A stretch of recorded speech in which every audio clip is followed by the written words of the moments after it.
Welcome students. आज के इस वीडियो में हम टैक्स के बारे में डिस्कस करेंगे। तो एक एग्जांपल के साथ स्टार्ट करते हैं।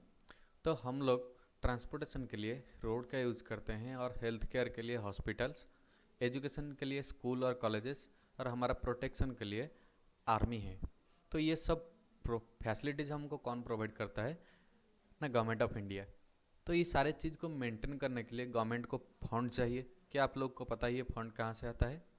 तो ये फंड्स हम लोग गवर्नमेंट को देते हैं और पब्लिक गवर्नमेंट को देता है ये सब सर्विस पाने के लिए। ओके, तो ये सर्विस को ही हम टैक्स कहते हैं। तो आई होप आप लोग समझ गए होंगे। In India the primary source of government to earn revenue is tax. तो इंडियन गवर्नमेंट उसके ऑब्जेक्टिव को फुलफिल करने के लिए बहुत सारे फंड कलेक्ट करता है जिसको हम रेवेन्यू कहते हैं। लेकिन उसका जो प्राइमरी सोर्स है जिससे वो फंड कलेक्ट करता है उसको हम टैक्स कहते हैं। Taxes are collected to fulfil the socio economic objective of the government. तो गवर्नमेंट का जो सोशियो इकोनॉमिक ऑब्जेक्टिव को फुलफिल करने के लिए गवर्नमेंट टैक्स कलेक्ट करता है। तो सोशियो इकोनॉमिक ऑब्जेक्टिव क्या है? ना, पब्लिक को सर्विस प्रोवाइड करना और पब्लिक लोगों को सिक्योरिटी और प्रोटेक्शन देना। ये है गवर्नमेंट का सोशल ऑब्जेक्टिव, जिसको फुलफिल करने के लिए उसको टैक्स की ज़रूरत पड़ती है। Taxes may be defined as pecuniary, which means financial or monetary burden laid upon individual or property owner to support government exacted by the legislative authorities। तो हर वो इंडिविजुअल, हर वो आदमी जो कि गवर्नमेंट से फैसिलिटीज़, गवर्नमेंट सर्विस का facilities लेता है, उनके लिए टैक्स को एक पेक्यूनरी बर्डन कहते हैं। पेक्यूनरी बर्डन मतलब फाइनेंशियल और मॉनिटरी बर्डन, क्योंकि जो लोग गवर्नमेंट से फैसिलिटीज़ लेते हैं उनको गवर्नमेंट को टैक्स पे करना पड़ता है, इसलिए टैक्स को हम एक पेक्यूनरी बर्डन बोलते हैं। ओके, हर वो आदमी, हर वो इंडिविजुअल और प्रॉपर्टी ओनर जो कि गवर्नमेंट से सर्विस लेता है उसको टैक्स पेमेंट करना जरूरी है। तो ये टैक्स कौन कलेक्ट करता है? ना, legislative authorities. Legislative authorities means जिन लोग को राइट्स दिया गया है कि वो ही लोग ही टैक्स कलेक्ट कर सकता है, ना कि हर कोई गवर्नमेंट आदमी जो कि आके बोलेगा और हमको टैक्स दे दो हम लेके जाएंगे। हर कोई टैक्स नहीं कलेक्ट कर सकता है। जिन लोगों को टैक्स के लिए राइट दिया गया है वही लोग ही टैक्स कलेक्ट कर सकते हैं। ओके, तो टैक्स का मतलब क्या है? ना, एक पेक्यूनरी बर्डन है उन लोगों के लिए जो कि गवर्नमेंट से सर्विस लेते हैं, और एग्जेक्टेड बाय द लेजिस्लेटिव अथॉरिटीज। एग्जेक्टेड मतलब फोर्सफुली कलेक्ट करना है। यहाँ पे उस वर्ड का मीनिंग है कि टैक्स कंपलसरी है, तो हम सब लोगों को कंपलसरी टैक्स पेमेंट करना है। ओके, इसलिए जो अथॉरिटीज़ है जिनको ऑथराइजेशन मिला है तो वो हमसे कंपलसरी टैक्स कलेक्ट करेंगे। ओके, इसलिए tax is not a voluntary contribution और डोनेशन। टैक्स कोई वॉल्यूंटरी कंट्रीब्यूशन नहीं है कि जब माना है तब दे दिया गवर्नमेंट को टैक्स। ये नहीं, ये हमारे लिए कंपलसरी है। हमको कंपलसरी टैक्स पेमेंट करना है। ओके, जिस आज हम गवर्नमेंट से सर्विस लेते हैं रेगुलर बेसिस पे, तो हमको टैक्स भी आप एट ए टाइम पेमेंट कर देना है। और टैक्स को हम भी डोनेशन भी नहीं कह सकते। Okay, tax is an enforced payment that people have to pay to the government which is used to provide public services। Okay, तो tax is a enforce payment मतलब कंपलसरी पेमेंट है जो कि हमको गवर्नमेंट को देना ही पड़ेगा, हैव टू पे, क्योंकि गवर्नमेंट हमको पब्लिक सर्विस प्रोवाइड करता है। अब हम डिस्कस करेंगे टाइप्स ऑफ टैक्स के बारे में। Tax are broadly classified into two types such as direct tax and indirect tax. तो ये दो टैक्स के टाइप्स हैं। First one is direct tax.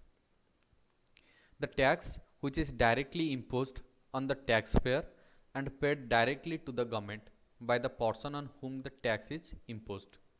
Okay, तो टैक्स पेयर मतलब जो टैक्स पेमेंट करता है।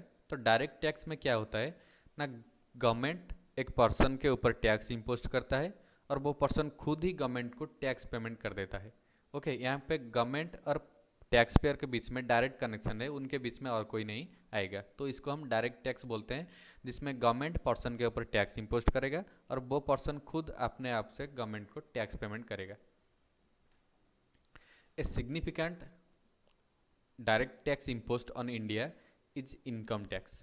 तो इंडिया में इनकम टैक्स एक है जो टैक्स कलेक्ट करता है गवर्नमेंट, जिसको हम डायरेक्ट टैक्स बोलते हैं, क्योंकि गवर्नमेंट हर एक इंडिविजुअल के इनकम पर कुछ टैक्स लागू करता है और वो पर्सन और वो इंडिविजुअल अपने इनकम से कुछ परसेंटेज टैक्स के रूप में गवर्नमेंट को देता है। तो यहाँ पे गवर्नमेंट और टैक्स पेयर के बीच में डायरेक्ट कनेक्शन है, तो इनकम टैक्स को हम डायरेक्ट टैक्स के एग्जाम्पल में मानते हैं। Direct tax can not be shifted by the tax payer to someone else. Okay, तो जो डायरेक्ट टैक्स है जिसके ऊपर इम्पोस्ट किया गया है वो खुद ही टैक्स पेमेंट करेगा, वो अपना टैक्स बर्डन किसी और के ऊपर नहीं डाल सकता। ओके, जो टैक्स पेयर है वो गवर्नमेंट को ये नहीं बोल सकता कि मेरे टैक्स किसी और से कलेक्ट कर दो, उसको खुद ही पेमेंट करना पड़ता है, इसलिए हम इसको क्या बोलते हैं ना, डायरेक्ट टैक्स। नेक्स्ट पॉइंट हम देखेंगे indirect tax. If the tax pair is just a conduit and every stage the tax incidence is passed until it finally reaches to the consumer who really bears the brunt of it, such tax is called as indirect tax। Okay, तो indirect tax क्या होता है? जैसे direct tax में government और tax payer के बीच में direct connection था, इनडायरेक्ट टैक्स में वैसे नहीं होता है। गवर्नमेंट को जो टैक्स पेमेंट करता है वो एक्चुअली में टैक्स को बियर नहीं करता है, और उसलिए टैक्स एक्चुअली एक बर्डन नहीं है, क्योंकि वो अपना बर्डन किसी और के ऊपर डाल देता है। ओके, तो ये जो टैक्स इनडायरेक्ट टैक्स है उसको समझने के लिए हम एक चार्ट देखेंगे। तो इनडायरेक्ट टैक्स को समझने के लिए हम एक एग्जांपल लेते हैं, इस चार्ट से हम इनडायरेक्ट टैक्स को समझेंगे। अगर हम एक प्रोडक्ट की बात करें तो प्रोड्यूसर उस प्रोडक्ट को तैयार करता है, उसके बाद उससे होलसेलर खरीदता है, होलसेलर से रिटेलर खरीदता है, रिटेलर से कंज्यूमर उस प्रोडक्ट को खरीदता है। लेट्स एन एग्जांपल, गवर्नमेंट ने उस प्रोडक्ट पर 10% टैक्स लगाया। ओके, जो भी उस प्रोडक्ट को बेचेगा वो जितना इनकम करेगा वो गवर्नमेंट को 10% टैक्स देगा। उस प्रोडक्ट का कॉस्ट है 900 रुपीज़, मतलब उस प्रोडक्ट को प्रिपेयर करने में प्रोड्यूसर को 900 रुपीज़ एक्सपेंसेस करना पड़ा। उसके बाद उसने उसमें 100 रुपीज़ अपना प्रॉफिट डाल दिया, जैसे कि उस प्रोडक्ट का प्राइस कितना हो गया 1000 रुपीज़। अब गवर्नमेंट को टैक्स देना पड़ेगा 10%, तो 1000 का 10% कितना हो गया ना 100। तो इनडायरेक्ट टैक्स में क्या होता है, जैसे डायरेक्ट टैक्स में जिसके ऊपर टैक्स इम्पोज किया जाता है वो खुद अपने इनकम से टैक्स गवर्नमेंट को देता है, लेकिन इनडायरेक्ट टैक्स में क्या होता है ना, जो जिसके ऊपर टैक्स इम्पोज किया जाता है वो अपना खुद का टैक्स बर्डन दूसरों पर डाल देता है। मतलब अब प्रोड्यूसर को 100 रुपीज़ टैक्स देना पड़ेगा गवर्नमेंट को, तो उसने सोचा मैं क्यों टैक्स पेमेंट करूं, तो इसलिए वो अपने प्रोडक्ट में जो टैक्स जितना देना पड़ेगा उसको भी ऐड कर दिया, जैसे कि प्रोडक्ट का प्राइस हो गया 1100। अब वो उस प्रोडक्ट को 1100 रुपये में बेचेगा, किसको, होलसेलर को, जिससे वो 1000 अपने पास रखेगा और 100 रुपीज़ किसको पेमेंट कर देगा, गवर्नमेंट को। तो इससे उसका कुछ लॉस नहीं हुआ। तो नेक्स्ट एग्जांपल क्या है ना, जब होलसेलर उस प्रोडक्ट को खरीदेगा, परचेज करेगा, तो उसके लिए कॉस्ट कितना है ना 1100 रुपीज़ उस प्रोडक्ट का। उसने भी प्रॉफिट ऐड किया 100 रुपीज़, जिससे प्रोडक्ट का प्राइस कितना हो गया 1200 रुपीज़। तो ये भी प्रोडक्ट को बेचेगा। ओके, तो प्रोडक्ट को बेचेगा कितना रुपए पाएगा ना 1200 रुपये, 1200 रुपये। तो गवर्नमेंट ने बोला मुझे भी टैक्स चाहिए, तो टैक्स 10% है। अब होलसेलर को भी गवर्नमेंट को टैक्स देना पड़ेगा 10%। तो होलसेलर भी क्या किया ना, जितने रुपीज़ का वो कॉस्ट, जो उस प्रोडक्ट का कॉस्ट जितना है 1200 रुपीज़, उसमें वो टैक्स को ऐड कर दिया, जिससे कि प्रोडक्ट का प्राइस कितना हो गया 1320 रुपीज़। तो वो भी नहीं चाहे कि मैं गवर्नमेंट को टैक्स पेमेंट करूँ, वो जितना टैक्स पेमेंट करेगा वो दूसरों से टैक्स कलेक्ट कर लेगा।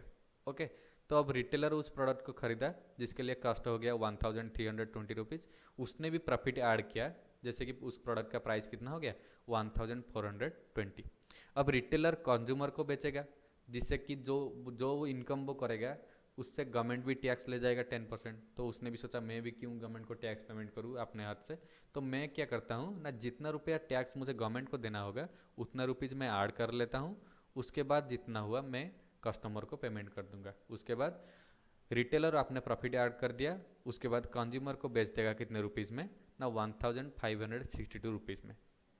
तो इससे क्या होगा ना, वो अपने पास खुद के पास रख लेगा 1420 रुपीज़, एंड गवर्नमेंट को टैक्स के तौर पर कितना दे देगा ना 142 रुपीज़।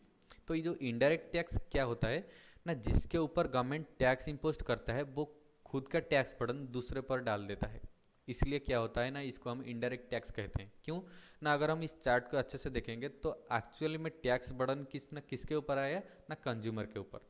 तो टोटल जितना जितना भी स्टेज में, हर स्टेज में जितना भी टैक्स इम्पोज किया गया है वो टोटल टैक्स किसने पेमेंट किया, कंज्यूमर ने। क्योंकि प्रोडक्ट का प्राइस था 900, अब कंज्यूमर के पास आते हो गया उसका प्राइस 1562। तो आते वक्त जितना भी टैक्स बा जितना भी वैल्यू और ऐड हो गया है वो सब किसने बियर किया ना, कंज्यूमर ने। तो इस चार्ट में हमको समझ में ये आया कि जो एक्चुअली में टैक्स बर्डन को, जो एक्चुअली में टैक्स बियर करता है वो गवर्नमेंट को टैक्स नहीं देता है। ओके, इसलिए हम इसको क्या बोलते हैं ना, इनडायरेक्ट टैक्स। डायरेक्ट टैक्स में क्या होता था ना, जिसके ऊपर टैक्स इम्पोज किया जाता था वो खुद ही गवर्नमेंट को टैक्स पेमेंट करता है। लेकिन इनडायरेक्ट टैक्स में जो एक्चुअल में टैक्स पेमेंट करता है, जो एक्चुअली में टैक्स बर्डन को बियर करता है वो गवर्नमेंट को टैक्स नहीं देता है। लेकिन गवर्नमेंट जिसके ऊपर टैक्स इम्पोज करता है वो दूसरे लोग से अपना टैक्स क्या कर लेते हैं, टैक्स अमाउंट कलेक्ट कर लेते हैं। ओके, तो इसी एग्जाम्पल के साथ हम फिर से जाएंगे इनडायरेक्ट टैक्स की मीनिंग में, उसके बाद उसको अच्छे से समझेंगे। सो अब हम इनडायरेक्ट टैक्स को अच्छे से जान लिया है कि इनडायरेक्ट टैक्स होता क्या है। अगर मीनिंग को देखेंगे तो लिखा है यहाँ पे, if tax payer is just a conduit. Conduit मतलब पाइपलाइन। ओके, जैसे पाइपलाइन से वाटर तब तक फ्लो होता है जब तक कि वो पाइपलाइन एंड नहीं हो जाता है, वैसे ही इनडायरेक्ट टैक्स में क्या होता है ना, जब एक प्रोडक्ट जब तक कंज्यूमर के पास नहीं पहुंच जाता है तब तक उस प्रोडक्ट पे क्या होता है ना, टैक्स पेमेंट किया जाता है। ओके, और यहाँ पे जो एक्चुअली में टैक्स बियर करता है वो गवर्नमेंट को टैक्स नहीं पेमेंट करता है, लेकिन गवर्नमेंट जिसके ऊपर टैक्स इम्पोज करता है वो अपना टैक्स बर्डन किसी और के ऊपर डाल लेते हैं। तो indirect tax can be shifted by the tax payer to someone else. अभी हमने डिस्कस किया कि जिसके ऊपर इनडायरेक्ट टैक्स इम्पोज किया जाता है वो चाहे तो अपना टैक्स दूसरे पर शिफ्ट कर सकते हैं। Indirect tax are levied on consumption, expenditure, privilege, except income और प्रॉपर्टी। तो इनडायरेक्ट टैक्स किस चीज़ पर लगता है ना, कंजप्शन। जब हम कुछ चीज़ को अपने यूज़ के लिए खरीदते हैं तो उस पर इनडायरेक्ट टैक्स लगता है। एक्सपेंडिचर, जैसे कि हम लोग एंटरटेनमेंट के लिए अगर कुछ चीज़ करते हैं, जैसे कि अगर कुछ मूवी आए तो उस मूवी के टिकट को खरीदने के लिए हम जो खर्चा करेंगे उस पर गवर्नमेंट इनडायरेक्ट टैक्स लगाता है। ओके, प्रिविलेज, प्रिविलेज मतलब कुछ स्पेसिफिक राइट, जैसे कि हमने कुछ आर्ट परफॉर्मेंस किया उसमें हम विनिंग हुए और कुछ प्राइज पाए तो उस पर भी गवर्नमेंट क्या करता है ना, टैक्स इम्पोज करता है। एक्सेप्ट इनकम और प्रॉपर्टी, लेकिन इनकम और जो प्रॉपर्टी है इस पर इनडायरेक्ट टैक्स नहीं लगता है, इसमें जो टैक्स लगता है उसको हम क्या बोलते हैं ना, direct tax. Some indirect tax which are levied on excise duty, custom duty, central sales tax, service tax, VAT और वैल्यू एडेड टैक्स। तो ये सब इनडायरेक्ट टैक्स के कुछ एग्जांपल्स है जो कि पहले इंडियन गवर्नमेंट इम्पोज करता था, लेकिन अब ये सब सारे टैक्स को जीएसटी से रिप्लेस किया गया है। इस सब के बारे में हम अपकमिंग वीडियोज़ में डिस्कस करेंगे कि क्या है ये, इनका फीचर्स क्या है, इनका मतलब क्या है, वो अपकमिंग वीडियो में डिस्कस करेंगे। आज की इस वीडियो में हम सिंपल टैक्स के इंट्रोडक्शन कर रहे हैं कि टैक्स क्या है, सिंपली टैक्स का मतलब क्या है और टैक्स कितने प्रकार का है, जो कि हमने अभी डिस्कस किया। तो इस वीडियो में हमने टैक्स के इंट्रोडक्शन के बारे में डिस्कस किया। हमने इस वीडियो में देखा कि टैक्स का मीनिंग क्या है, टैक्स का टाइप्स क्या है, टैक्स कितने प्रकार का है। तो टैक्स एक मॉनेटरी बर्डन है, ओके, जिसको हर एक सिटीजन का वो राइट है, उनका अधिकार है कि वो गवर्नमेंट को टैक्स पेमेंट करे, क्योंकि गवर्नमेंट हमको different types of social service provide करता है, हमको सिक्योरिटीज और प्रोटेक्शन देता है। तो ये हमारा अधिकार है, हमारा दायित्व है कि हम गवर्नमेंट को टैक्स पेमेंट करें। तो हमने देखा टैक्स दो प्रकार के होते हैं, one is direct tax, another is indirect tax. तो डायरेक्ट टैक्स क्या है ना, burden of tax born by the person himself, जिसको गवर्नमेंट टैक्स इम्पोज करता है वो खुद उस टैक्स का बर्डन लेता है और वो खुद गवर्नमेंट को टैक्स पेमेंट करता है। लेकिन इनडायरेक्ट टैक्स क्या है ना, burden of tax shifted to another person, जिसके ऊपर गवर्नमेंट टैक्स इम्पोज करता है वो खुद का टैक्स बर्डन किसी और के ऊपर शिफ्ट कर देता है, किसी और के ऊपर डाल देता है, इसको हम इनडायरेक्ट टैक्स कहते हैं। तो ये था आज के वीडियो जो कि टैक्स के इंट्रोडक्शन के बारे में था। अगर आपको हमारे वीडियो अच्छा लगा तो प्लीज़ वीडियो को लाइक करें, सब्सक्राइब करें चैनल को और शेयर करें अपने दोस्तों के साथ। So thanks for watching.